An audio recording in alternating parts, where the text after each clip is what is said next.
New tonight, multiple sources telling CNN the Justice Department is instructing thousands of FBI employees to provide information about their work investigating the January 6th insurrection. These employees received a questionnaire today requiring them to explain their specific role in those investigations. Former FBI Deputy Director and CNN Senior Law Enforcement Analyst Andrew McCabe joins us now. Andrew, thank you for being here with us. Look, President Trump campaigned on overhauling the FBI. He appears to be doing exactly what he said he would do, which is punishing and purging anyone who had anything to do with January 6th or investigations into him. But a lot of these line agents at the FBI are simply assigned to those cases. They're just them doing their job. If they are to get pushed out, what kind of risk, because that could be over thousands of people, what kind of risk does this create for the FBI and our nation's safety? Yeah, thousands of agents who did nothing other than respond to the orders of their supervisors and of people at headquarters who likely sent them leads to the field offices where they work to conduct some investigative activity and maybe even execute a lawful search warrant or arrest warrant signed by a federal judge. So the idea that these people are essentially being virtually rounded up now, being demanded to fill out what I'm told is a 12-question survey, which is mostly yes or no answers, to identify themselves as people who may be targeted for some sort of retribution or punishment. It's absolutely disgraceful. These are people who are civil servants. They enjoy the protections of the civil service program. The FBI has an extensive process of if there are allegations of misconduct against specific employees, those things are investigated. They are given due process, and ultimately the Office of Professional Responsibility administers an adjudication. Nowhere in my entire 21-year history in the FBI did I ever see anything like this, where employees are literally being rounded up for political reasons, for cases they did their lawful and expected work on. It's absolutely ridiculous. As a retired agent said to us yesterday, you swear your allegiance to the Constitution when you become an FBI officer or agent, not to any particular president or agenda of a certain president. That's right. Republican That's Senator right. Lindsey, yeah, go ahead.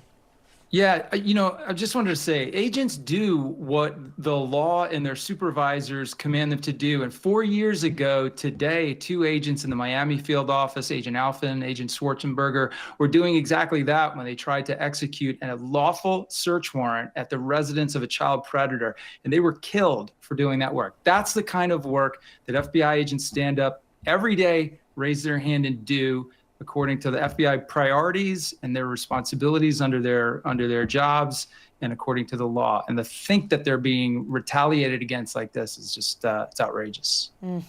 Republican Senator Lindsey Graham appeared to suggest agents assigned to these cases should not be punished. He talked this morning. I want to listen to that clip.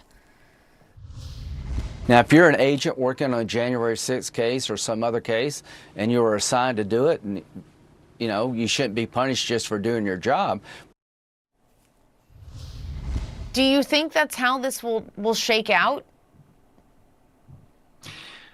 There's no other purpose for conducting a data call like this, for sending out a survey to the particular population of agents, calling for this sort of information. There's no other purpose. There's no purpose other than identifying a group of people for potential retribution, punishment, reassignment, maybe firing, who knows. So yeah, the senator is right. That shouldn't happen. This shouldn't happen either. If you want to change the direction of the FBI, you don't like the fact that they're investigating political figures from the Republican Party, then fine. They're about to have the opportunity to put in their own FBI director, and he can change course and answer for those changes any way that he desires. But to try to take action against these employees is just vindictive and probably unlawful, although it'll wreak havoc in their lives in the years it will take them to undo this sort of damage through the legal system. And The Atlantic wrote this. They said there's no precedent for the mass termination of FBI personnel in this fashion. Current and former officials were stunned by the scale of Trump's anticipated purge, which is taking aim at senior leaders as well as working level agents, as you were just alluding to, that this is really unprecedented. And I just want to continue to kind of get at the fact, too, that if you lose that many agents, getting new agents in, training them, as you're saying, undoing, kind of unwinding all of this logistically is really hard. It takes a long time. The FBI will feel the result of this in the worst possible way. There's between 12 and 13,000 special agents in the entire FBI, assigned all over the country and really all over the globe. That is not an enormous number. You know, compare that to the New York City Police Department, which has over 35,000 police officers working in the 5 boroughs.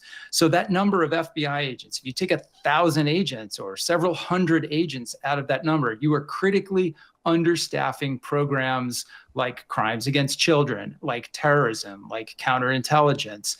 Those programs will be diminished with the resulting loss of personnel, experienced people, highly trained people, most of them likely in the middle of their very productive careers. To lose that kind of experience and capability is over a political gamesmanship is just, it'll be devastating. And again, just to hammer home your point, which is leadership at the FBI, they, you know, if you want to go in a new direction and, as Trump said, you know, clean out the FBI and start fresh, you can do that with new leadership. But again, these line agents that we're talking about, these field agents, these people that work these cases that you're talking about here, that are just doing the job that they signed up to do, they are assigned cases and go do those cases. What happens next for them? What do they do? I don't know if you've talked to any of them, but like, what advice would you give them?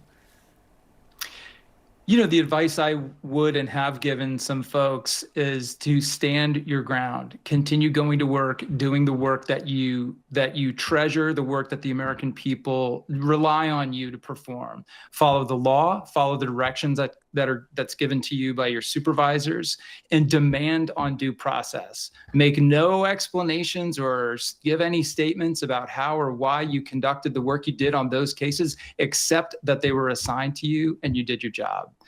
And I fully expect that's what most will do, and they'll play this out and see where it ends up. But I want to be perfectly clear, you know, leveling the 7th floor at the Hoover Building and forcing this massive group, well, not a massive group, small group of very senior leadership employees. We know that's happened over the last few days. It's not a good idea. And those people didn't deserve to be treated that way either. I'm told all of the people that left had the opportunity to retire and they took that option. So they're not in quite as grave a danger as these line level folks, but it isn't unheard of for a new director to come in and want to make changes in the leadership team for whatever reason. But this sort of targeting of line level employees, absolutely unprecedented and really damaging. All right, Andrew McCabe, thank you very much. We appreciate it. Thanks.